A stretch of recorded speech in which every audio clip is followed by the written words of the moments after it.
Welcome, and thank you so much for being here. Can everyone hear me? Yeah, okay, I don't know how close to hold this. So thank you so much for being here. A little bit of background. In September 2020, the Holiday Farm Fire burned 173,000 acres, 400 homes, and the town of Blue River. Fred and I began our project to document forest recovery 5 weeks after the fires were out. This project were sited on 2 different properties that are land conservancies held by the Mackenzie River Trust. One of the properties is called Finrock Reach, and it's land that's adjacent to the Mackenzie River. And the other project is Blue River Conservation Easement, and it's on a steep rocky hill above where the library had been in the town of Blue River. Fred and I were introduced to these 2 project sites when we were inquiring about whether we wanted to do a project or not by one of the MRT volunteers.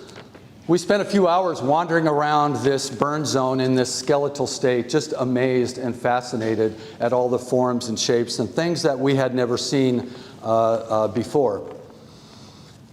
After a while, we began to talk about what we were seeing, thinking, and feeling, and exploring that. And mostly at first we were talking about whether we wanted to take this on as a project. But then we got around to a difficult emotional dilemma, that is that each of us were feeling the same 2 emotions of beauty and guilt. We felt guilt because we were seeing beauty in this blackened landscape where the families of 400 people lost their homes and devastated their lives. And so we felt guilt, and we talked about that, and we got to the question of, well, what part of this entire story is our story to tell? We wrestled with that question for a while, ultimately deciding that we would take the project on, but we would do it by focusing on what we knew best, and that was the forest, and leave to other people better suited to document the human story of tragedy and loss. This project has developed 4 distinct and different photographic paths, approaches. We have documentary work. Back here is chronosequence work. We have 16 different typologies to date.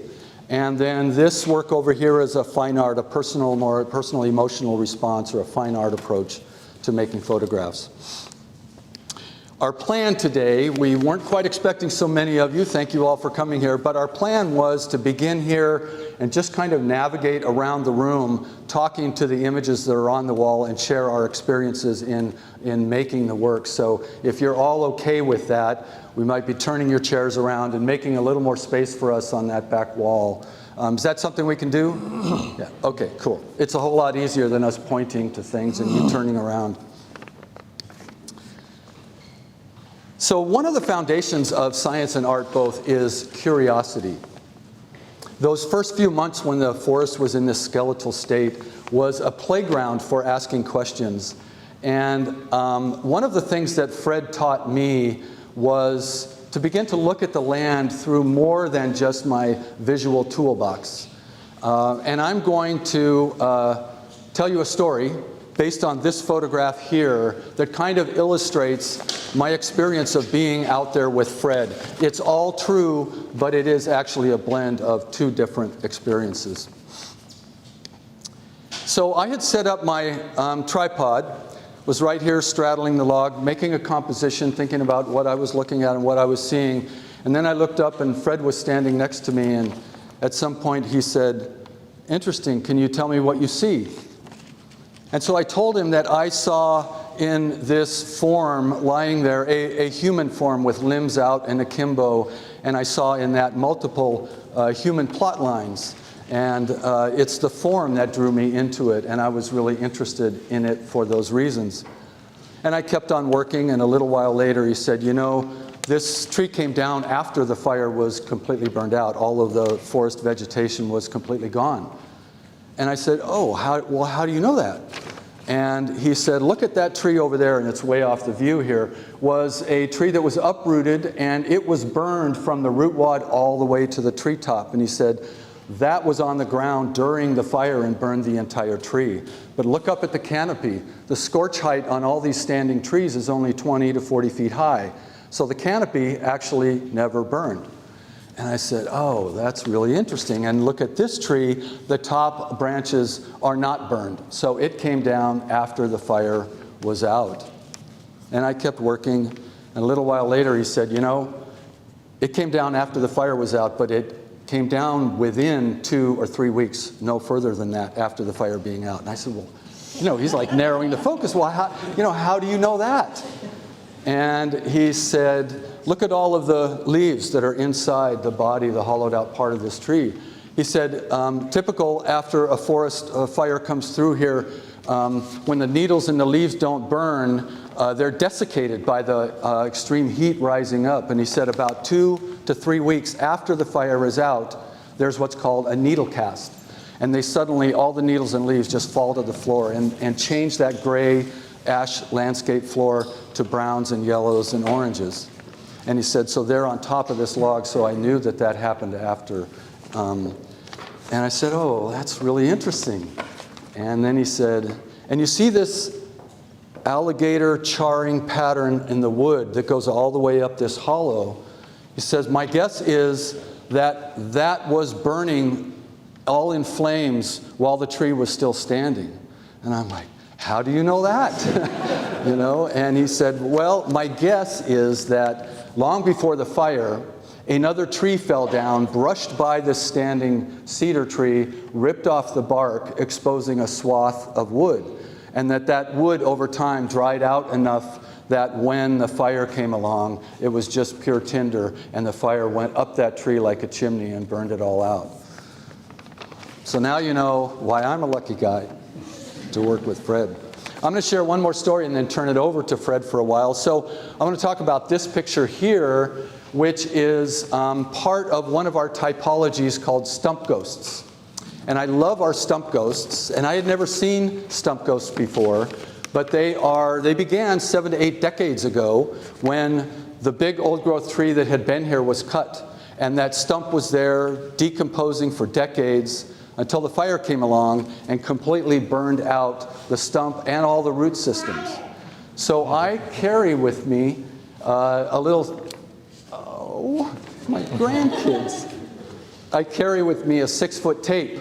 And so I started measuring some of these stump ghosts, and this is the largest one. It's about 15 feet across from the two widest points.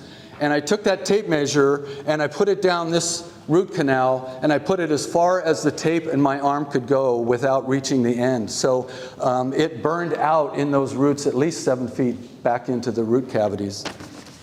One of the things that I love about these stump ghosts is that they are truly an impression of what was there and what had been and is there no longer. And I love that about it. And in a way, that may have led me to the fantasy that I had, which is that I would get one of those great big helicopters with the steel cable that hangs down and the bucket on the end, and I would get them to come over right over my stump ghost, and that bucket would be filled with molten bronze. And we could just pour that into this giant stump ghost and make an incredible bronze sculpture of a tree that is no longer there. Fred?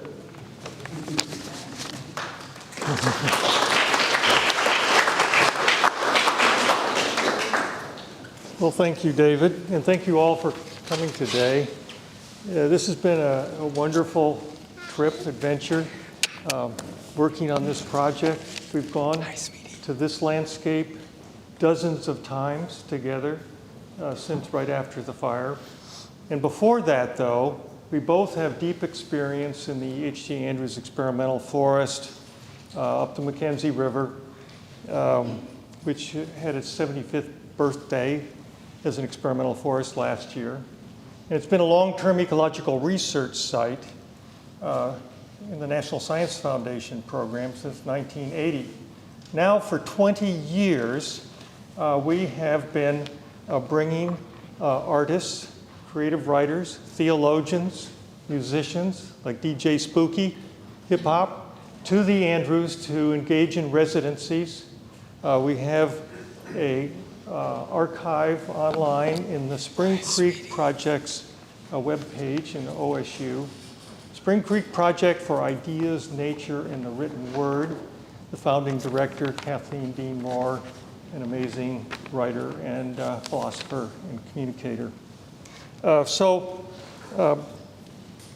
David was among the early residencies, had one of the early residencies at the Andrews, and did this work, old growth dialogue, in the green forest, the green old growth forest up at the Andrews. And there's some beautiful images in this body of about 15 images and a nice essay. This was published in terrain.org, and we have a few copies of this on that little podium back there.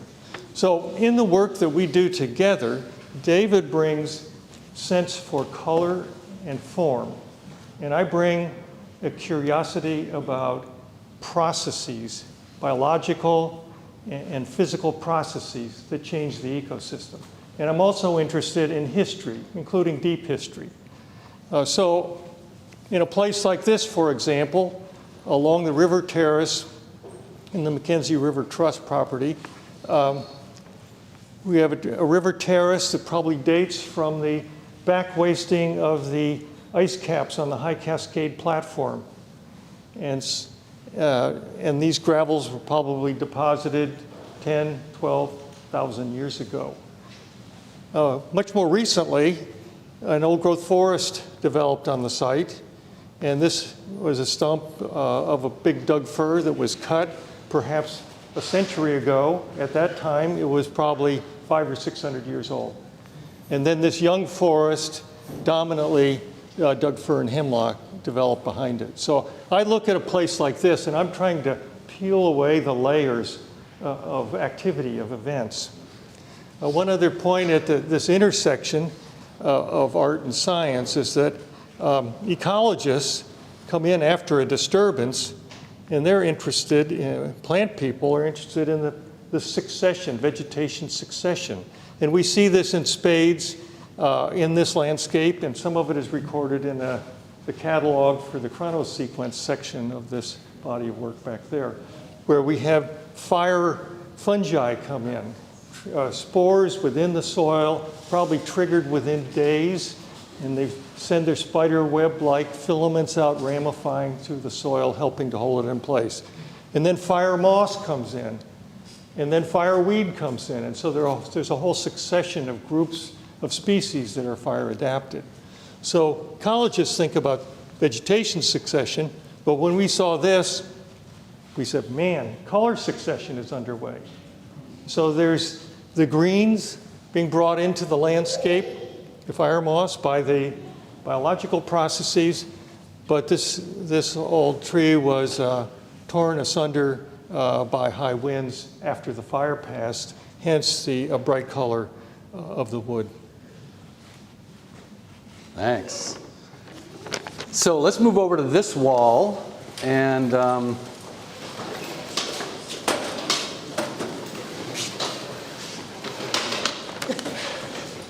you guys can tell this story. So we're going to talk a little bit about resilience. A really important part of this project for us is seeing, recognizing, watching, observing, documenting the resilience that is nature itself. And Fred mentioned some of this, but in these three images, we see this progression of pyrophilia, fire-loving plants, beginning with these are the end stage of the fire fungi. These are commonly called golden goblets. And they are the end of the filaments that worked out through the soil. Within weeks of the fire being out, they're already working their way through the soil, doing their thing to help bind this heated, loosened soil to prevent against erosion. And then these golden goblets rise up, open, and release their spores. And so we also see, the cedar and Doug fir needles from that needle cast, and then so that was the fire fungi, and then the dark green, the blue-green, the early green of the fire moss has come in, and that's the second of the pyrophilia progression. And here is near the yellow stage of that fire moss, and it's beginning to release its spores. And then this is one of a flower from one of the fireweed plants, later in that succession. And this whole thing, this progression of the flora, you know, I was thinking about why is that so exciting to me. You know, I and my wife have a garden, and we plant seeds, and we grow food, and we eat that food, and that's always kind of amazing. But this was sort of next level amazing for me to experience, because, you know, the landscape was completely charred and blackened, and then plants came from basically three sources: root systems that were in the soil that survived the fire, like the sword ferns, the Boston ferns. They came back, one of the ferns. And then spores, and then seeds. But they're all in the soil, and they're all in the air all the time. And it's like, I think Robin Wall Kimmerer described how we humans are swimming in a sea of spores and seeds all the time. And I find that kind of really interesting. And then, so that's the flora, the beginning of the resilience. The other part of it is, to me, maybe simple, but to imagine 150 years and this forest at a mature stage, and to be able to remember back to its start was so tiny, you know, and so small, and this whole buildup of progression, one building on top of another to create this forest, is truly an amazing story and full of hope. So this image of scat represents the fauna side of things. So early on, you know, there was nothing for insects or animals or anything to eat. It was really quiet, and we were the only ones out there. And so, well, I'm going to ask the question. So who can tell me, throw out the answer if you know it, who can tell me the very first creature that I heard and then saw? I'm sorry? Burrowing rodent. Like that woodpecker. Like that woodpecker. Mosquito. So that was the first, it literally was, I'm not being funny, it really was the very first creature that I first heard and then saw and then slapped. So that was early on. That was in late spring of 2021. I made this image in February of 2023, and Fred had it ID'd by his cohorts. This is a fox, and what it ate most likely was a mole. And so what that represented, we had seen other scat, but this represented the first mammalian predator coming into the landscape, which represents you know, a progression of buildup of fauna to support even a fox. Now, it may have eaten that mole somewhere else and brought it onto our property. You know, but it was in that area, and it meant something. We went out there without a plan. We never wrote a proposal. Only laterally, in preparing for this exhibit, was there some outside money that came in. We just did it. We didn't have a title until about 2 years down the road. And our title is Following Fire. And that's very important, and I thank David for coming up with it. Because with the explosion of fires across the West, there's been a great deal of amazing work, artistic work on fire. But it is really, for the most part, focused on fire itself and the immediate aftermath. And in the spirit of the work at the Andrews Experimental Forest, which is long-term ecological research and long-term ecological reflections, we wanted to be into it for the long haul. So Following Fire, a resilient forest. And the forest was slapping us in the face with its many beautiful visual expressions of resilience. But also we were seeing hints already in the first couple years of the uncertainty of the future of the forest. And can the forest that had occupied this site before return in the future, given three big factors in the way we've been talking about it. One is invasive species, Scotch broom big time, false brome, blackberries.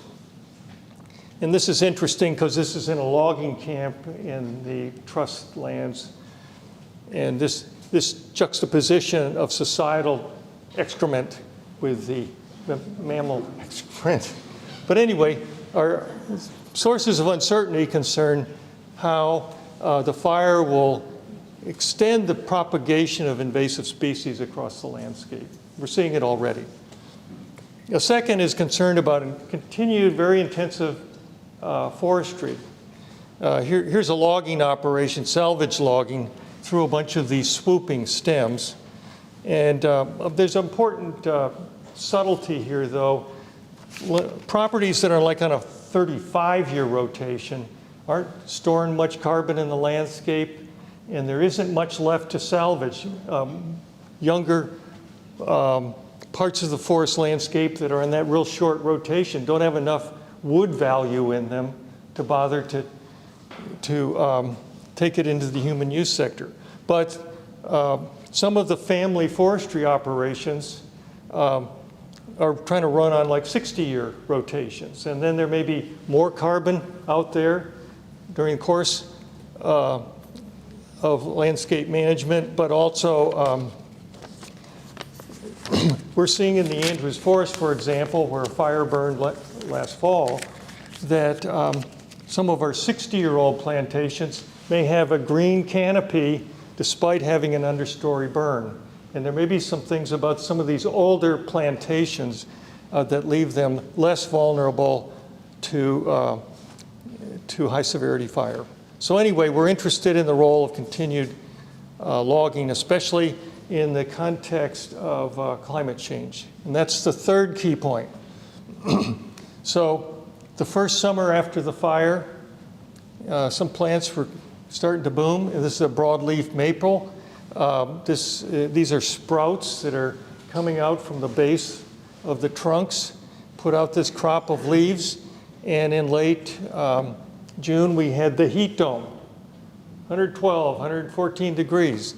And you can see how the plant was not able to pump water fast enough to the extremities of the leaves to prevent that heat damage from occurring. We also have cases where we could see where green foliage had come out high in some trees, and then that got scorched by the heat dome, and the tops of the trees died in that case. But more important about the effect of climate change is that we can see a dramatic increase in the extent and severity of fire up and down the Cascades where these sites are located. And so that's really going to, it has changed the fire regime. I'd like to move on to the third, to another component of our project. So David was out there shooting away instinctively from the gut, and he's realized that he was developing 4 approaches to his photography. You know, the documentation, chronosequence, repeat photography at photo points, which I'll talk about in a moment, typologies, and fine art. And you may say to David, you know, hey, can't you figure this out? Why can't you tell the story with only one approach? But as we've worked with it now, into our 4th year, it's like, well, the forest is speaking to us in so many different ways, and we need to use all the approaches that we can accommodate because of the different sorts of storylines that are being presented to us. So, this is one of my points of participation, is to pick 25 photo points. And now we've visited these 17 times.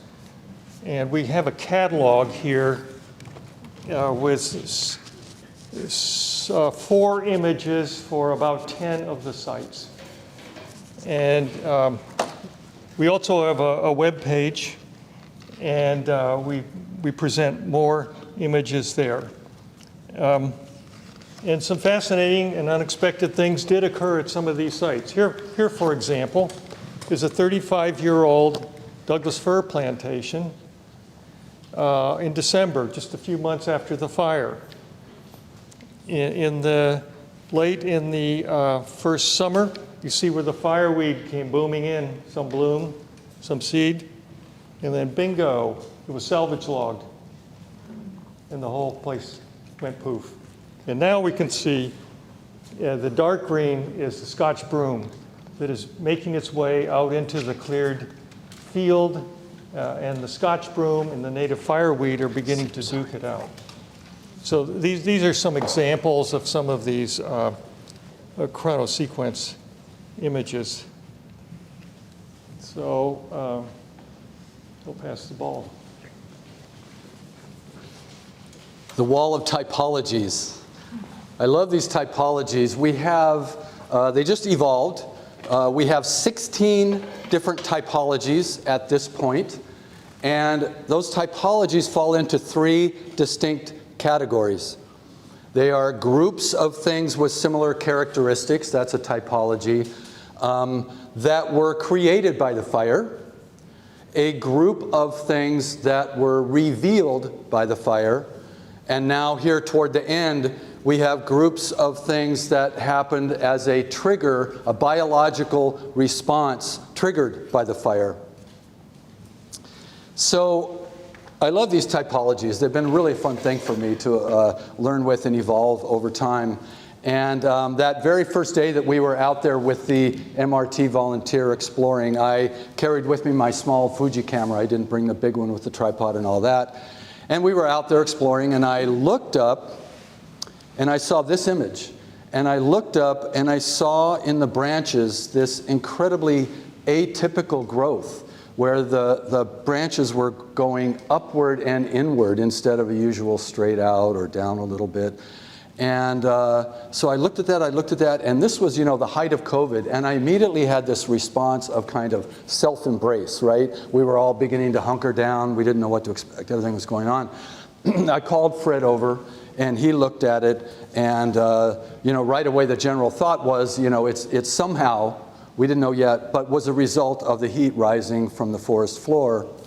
And Fred checked with other scientist friends of his, and their general belief is that there are 2 different types of cells on the top of a branch and on the bottom of the branch, and that they shrunk at different rates, causing the branch to actually shrink in this atypical fashion. And so I was really on the lookout for more and more of these. The conifers did that, but the hardwoods, and not every conifer, but some did it, but none of the hardwoods did that. The hardwoods all just stayed at their normal form. But look at this, it looks like some kind of carousel dance party going on. It was just really amazing.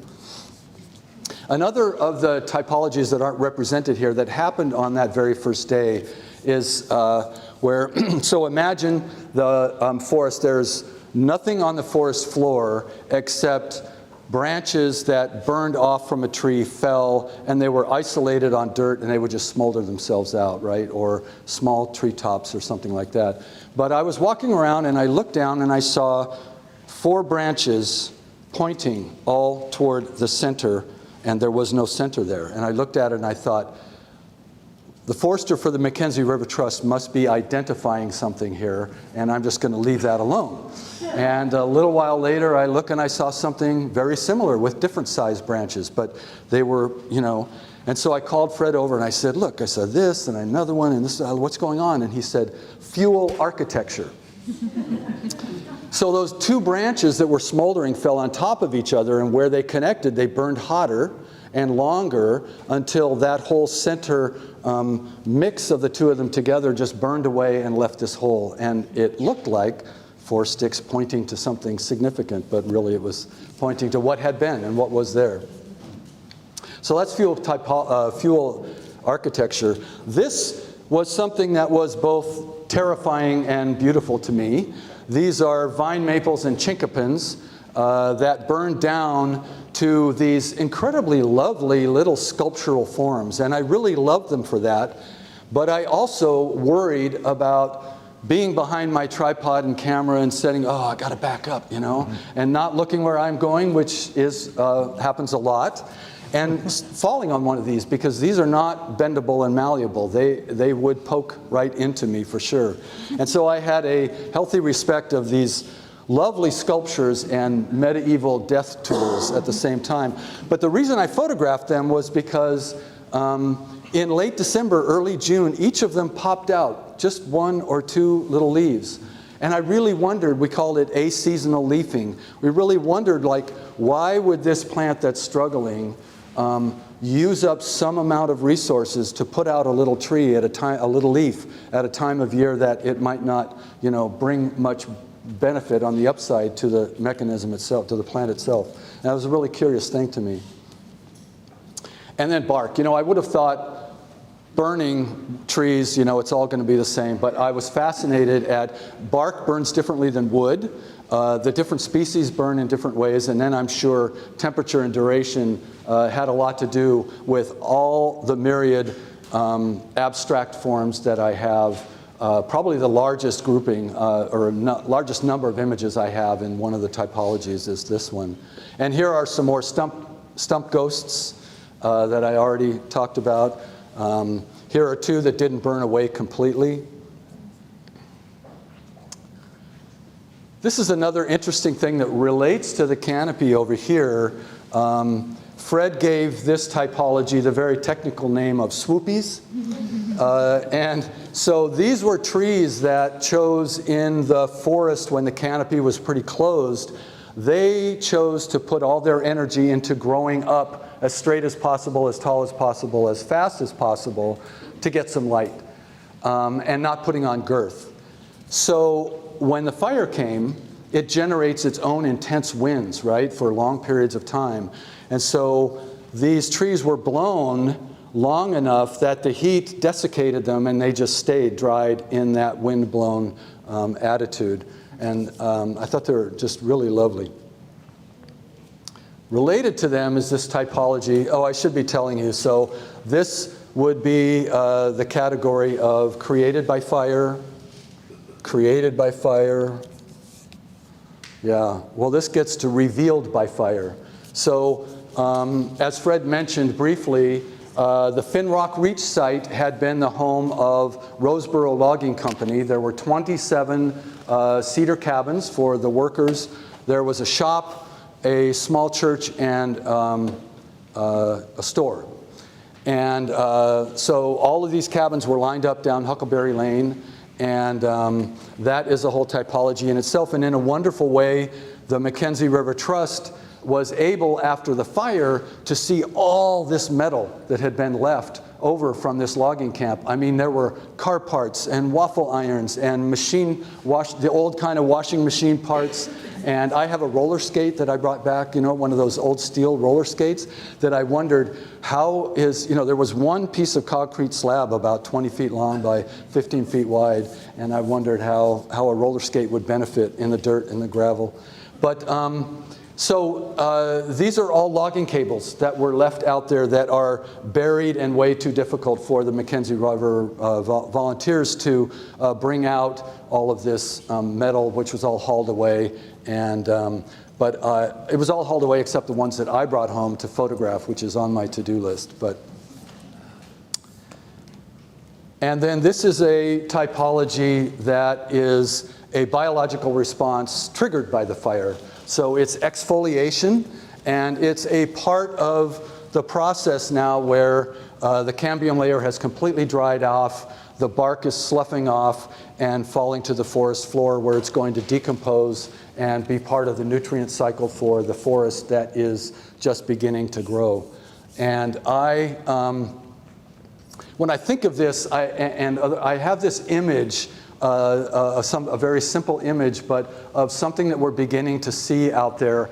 And I describe it like this, because from the soil, all of these plants are rising upward, but the trees and the carbon that's always left standing in the burn is beginning to come back down. And I love that idea that lends itself to circularity and nurturing life cycles. So let's close before questions with this last wall. The last time we'll ask you to turn around. We've got about 10 minutes and then we'll leave for Q&A. Okay. Won't take that long.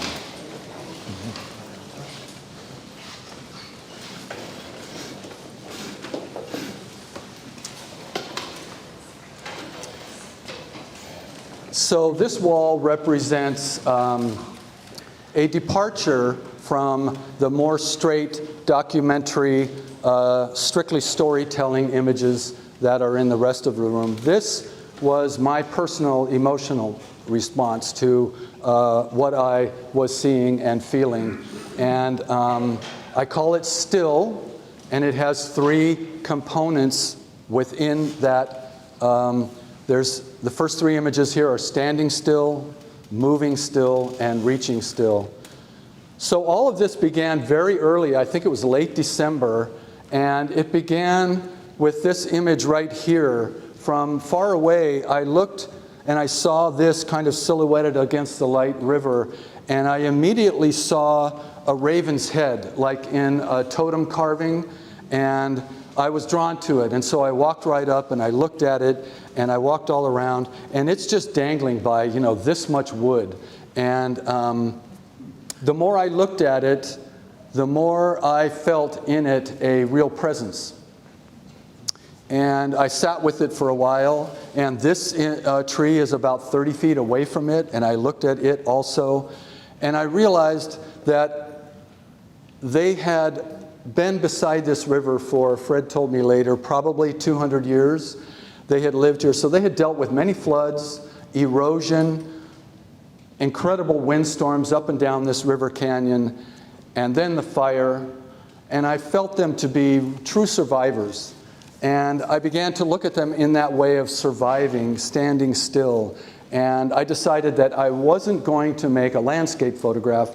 I wanted to make a portrait. I wanted to isolate that one tree and describe and define it in the way that one might do in making a portrait.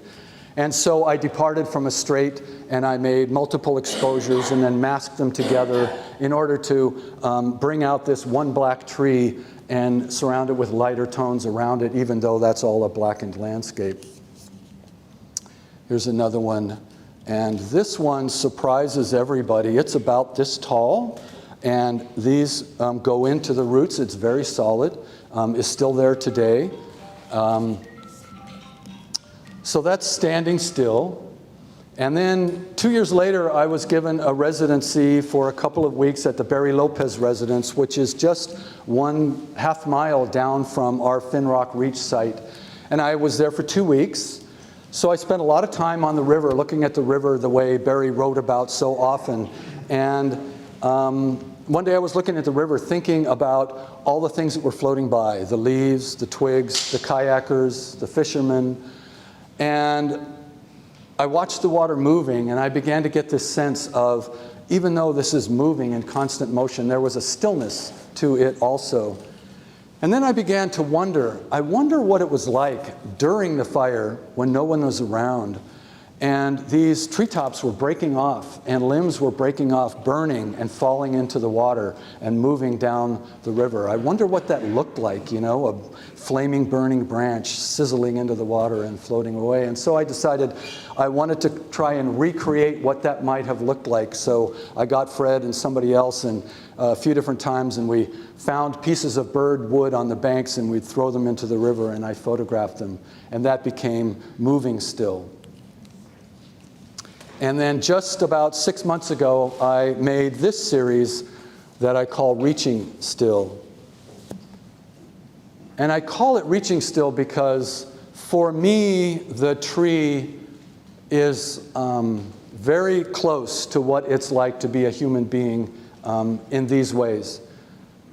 A tree has a root system that goes deep down into the soil, and we can't see that root system, and that gives it a foundation and a basis. It gathers nutrients, and all that is used to push up above ground and to reach for the light. And each of us have our own, you know, dark places where we find our foundation and we gather nutrients so that we can go out into the world and do what we do, reaching for the light. Thank you. Thank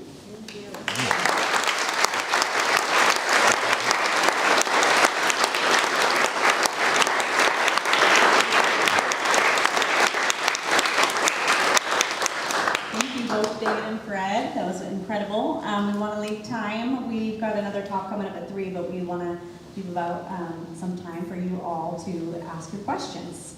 So does anybody have any burning questions? Fred. Yes. I'll pass the mic. One thing I've always wondered about, because we had a lovely fire in the board, a few years before, and we still have trees standing up, you can see through them on the ridge lines. How long is it going to take before those trees fall over? I thought it would have happened by now. It can take a very long time. At the Andrews Forest, we have a 200-year log decomposition experiment. Now, those logs are already on the ground, but especially for cedar, they're expected to be still recognizable well beyond 200 years. So we can see examples out on the landscape where snags were left from fires long ago, and they're gradually being whittled down. And in some of these places, there's still remnants of these stumps that are very recognizable at 100 years.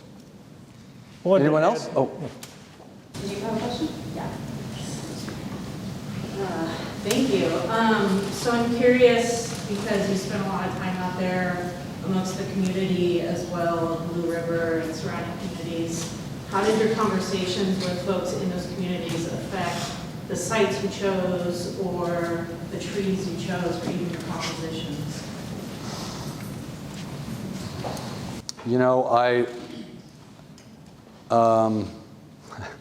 Now I feel bad. We didn't actually interact with, Fred and I didn't, but we have collaborated with a writer, philosopher, theologian who came out and did. He went out into the community of Blue River, went to a lot of their meetings, and has written about that in Commonweal magazine to go along with some of my images.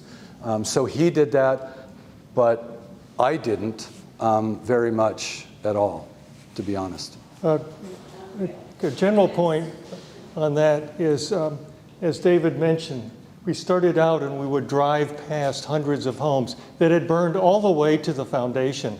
A chimney, a burnout old pickup truck, and so we were struggling with the tension between grief and hope all the way along the line. And so these images, I feel, can be a way of processing some of that.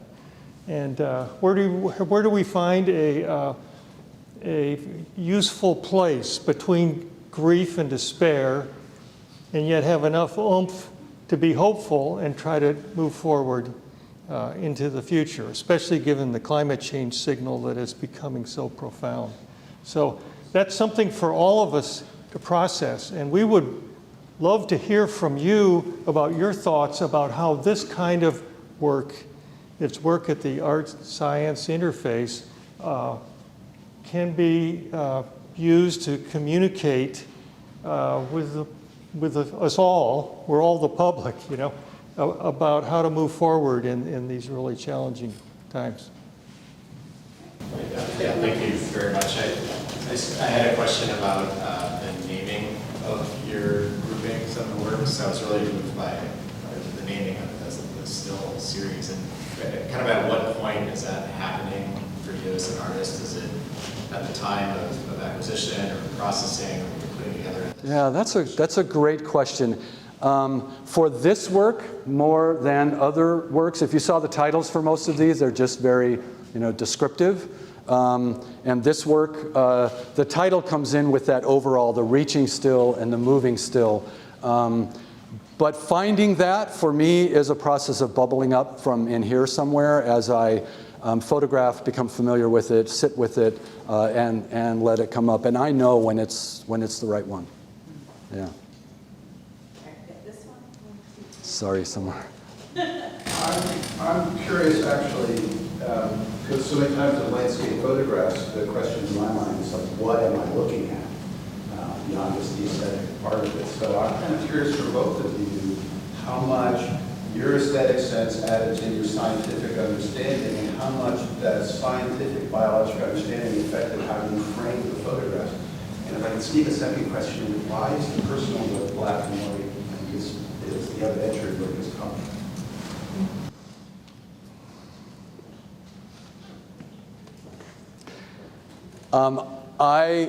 I would say that I have been affected tremendously by this project working with Fred. How exactly that resulted in the images? Well, actually, there's a very concrete answer to that, and it goes back to the chronosequence work. When very early on, when Fred said he wanted to do this, I was thinking, okay, I don't know anything about this. I'm aware of, Edward Steichen's Apple Tree in 4 Seasons and Mark Kletz's work, but not this like, every 6 weeks, every 2 months going out again and again. And it sounded kind of intriguing, but it also sounded like a whole lot of work. So we went out there for the very first time, and Fred would find a spot and he'd look and he'd say, okay, point the camera right there. And I'm thinking, nobody tells me where to point the camera, But I have to say, we went through that first round, finding these 25 locations. We'd pound a PVC pipe in the ground with a little flag, and Fred would make notations. And then I went back and I made these field notebooks that you can get a picture of in one of the catalogs. You'll see one of them. And so we went out the next time, 6 weeks later, with our field notebooks. And I got really excited once because, we're out there and we're looking at the notebook that has the image that I made 6 weeks ago, and I'm looking and a branch moved. And that was exciting to me, because there's nobody out there, nothing else to go on, but yet something moved that branch. And it's that questioning, curious, that's what that sort of thing brings up. And so each time we went out and did this, we could see these little tiny stories, what happened between this time and last time, and then the big arc of the story, what's happening over all of it. And Fred has described this for me in terms of work that's been done that he's been very instrumental in at Mount St. Helens, sorry, from the volcano. He was one of the first scientists to be on top of the mountain and early on in building science experiments and working with scientists with that. And he talked about the photo point progression and how, there's a story at year 1, there's another one at year 2, and then there's a story at year 5, and then it's a totally different story at year 10 and a different one at 15. And so how that changes. And so that's something that's very intriguing to me, and this chronosequence work where I thought it was not going to be that interesting to me, has become very interesting to me, and I really appreciate it a lot. I can't say that it's really affected how I frame things, but I think it has affected at how I look at things. I look at things immediately and first, all the visual grammar, syntax stuff, line, shape, form, texture. But I also am now beginning to look at it and where's the story? What is that story? What's the process, the layering? Having gone out with so many amazing minds to Mount St. Helens, into the old growth of the Andrews and now this land. And there have been few hundred people, beginning with going out with Gary Snyder to Mount St. Helens in the year 2000. And we've engaged with Ursula Le Guin at St. Helens, which is a sacred place to her. The key is to just be out there in the place together and not trying to hold on to some disciplinary roots. And just be there and be marveled by these incredibly charismatic landscapes that we live in here in the Northwest. I think she's selected someone back here. This one's for the man who explains processes. With the trees that are curved in a downwind direction, the skinny trees, it seems that they're abnormally flexible during the fire, and then as they cool, they're very rigid again. So would you agree that this is a case of steam bending? It could be. I think they're probably broadleaf maples. They were trying to keep up with the Doug firs. So they had different wood properties than the Doug firs within which they were growing. Yeah, and they do look like they were flexible, and then they were sort of desiccated into that form, and now they're collapsing. They're completing the collapse. I've seen limestone lines that have done that too. You described one of the typologies, maybe any plantation trees in it. Anyone? Okay, we've got time for maybe 3 more questions. I know that we've got a lot of questions, but we do want to still give you time to have a meet and greet with David after. He's got some books that are available to purchase, and he can sign them as well while he's here. So we're going to go just a few more questions, and okay, so Would you get one of each book? Mm-hmm. One of each book. I'm going to go. Would you get me one of each book that I can hold up? My question is for Fred. You mentioned Scotch brew, and I get a visceral reaction when somebody says that to me. Trying to pull it up on the farm that we had for years and years. It's an ongoing process. And going up into the hills and looking down and seeing these vast swaths of Scotch brew in bloom. Could you riff on Scotch brew and how it affects the ecology of a verdant forest, or even just these farms of trees, et cetera, how it impacts the environment? My impression is it can be totally transformative. It's a progressive thing that's been going on for decades, and it, probably in the case of a fire situation like this, its dispersal will be intensified. In the Andrews Experimental Forest, 16,000 acres, full of old growth. False brome is a major concern, and we can see how that's invading the College of Forestry, McDonald Dunn Forest, just outside Corvallis. In fact, probably many of us are fouling our own nest, where we're helping to disperse false brome seeds. So it's a big issue. Okay, 2 more questions. We got one over here. I think we've got time for just one last one. Okay. Our answers are too long. I hope that you will stay and meet and greet with David, and you can ask your questions to him directly. This is a great collaboration. I grew up in New York City. I was working in the Old Creek area, which burned in the Beachy Creek fire. And one of the things we were noticing in the recovery efforts there is that the heat was so much higher than normal, and it affected the soil. It seemed like in the redwood, it killed redwoods that normally would have survived. Is your work going to sort of reveal some of the comparisons between past typical fires and what seems to be now, with drought and everything, atypical? We didn't set out to do really any science, no plots, no data, except for these cultural data. So I don't think we will help inform something that practical. Also, this land had been industrial forest land, and then the Mackenzie River Land Trust took it over. And they are working like hell to try to pull out Scotch broom with vast troops of volunteers. So, and we wanted to go in and do photography in old growth, but we've been precluded in the name of safety from doing so, I'm afraid.